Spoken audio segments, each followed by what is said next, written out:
قبل ما نبداو حبس دقيقة. هاد الفيديو مختلف، ماشي قصة، ماشي تمثيل، ماشي محتوى عادي. هاد الفيديو هو تجربة مع نفسك، مع إحساسك، مع أفكارك. إلا ما عندكش استعداد تركز في الفيديو، خرج دابا. أما إلا بقيتي، راه تجربة غادي تخليك تشوف راسك بطريقة مختلفة. خذ نفس عميق وركز على الصوت اللي كتسمع. كل كلمة غادي توصلك بطريقة جديدة. دابا غادي نديرو واحد التمرين مع بعضنا. سمي في بالك شخص أو موقف أثر فيك بزاف.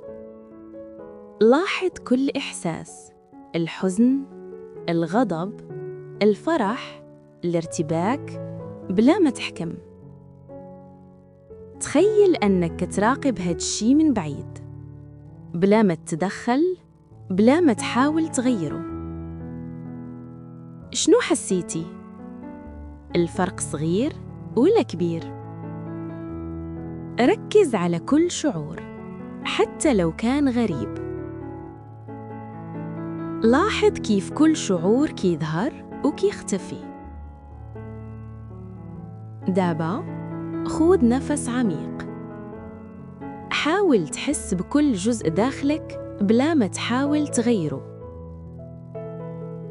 بعض الناس كيتعبوا حيث كيقاوموا ما يقدروش يسيطروا عليه. التجربة اليوم غادي تعلمك أحياناً ترك الأمور تمشي هو القوة الحقيقية. دابا بغيتك تجاوب في بالك بصمت بدون ما تقول أي حاجة. واش عمرك حسيتي أنك كتعيش حياتك باش ترضي الناس؟ واش عمرك سكتتي على مشاعر مهمة حيث ما بغيتيش تجرح شي حد؟ واش عمرك قلتي غادي نصبر شوية ودازت سنين وانت صابر؟ ركز، كل شعور كيطلع بلا ما تحاول توقفه. خذ نفس عميق وخلي كل سؤال يتردد في بالك. دابا تخيل أنك تراقب حياتك من بعيد، بلا حكم، بلا لوم، بلا صراع. كل شعور غادي يجيك طبيعي، وخلي عقلك يدير ملاحظاته بهدوء. دابا ركز على شي واحد في حياتك كيضغط عليك يومياً. تخيل أنك كتفرج عليه من زاوية جديدة، بلا لوم، بلا حكم، غير ملاحظة. شنو غادي تحس؟ كل موقف، كل شخص، كل شعور تقدر تلاحظ بلا ما تغيره. خذ نفس عميق وحاول تترك كل شيء يتدفق داخلك. ركز على شعورك. لاحظ الفرق بين الضغط القديم والهدوء اللي بدا داخلك. راح التجربة اليوم غادي تعلمك كيف تعيش اللحظة بدون مقاومة. دابا وصلنا للنهاية.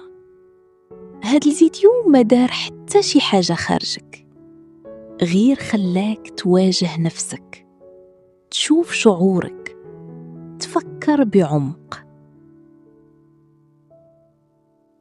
شوية صبر، شوية هدوء، وغادي تعرف بعض التجارب كتغير حياتك بلا أي حركة، بلا أي صراخ، غير وعيك كافي. ختام اليوم، بعض القرارات ما كتحتاج دموع، غير فهم داخلك. إلى عجبكم الفيديو ديروا جيم، واللي مازال ما مشتركش يدير أبوني وضغطوا على زر الجرس باش يوصلكم كل جديد.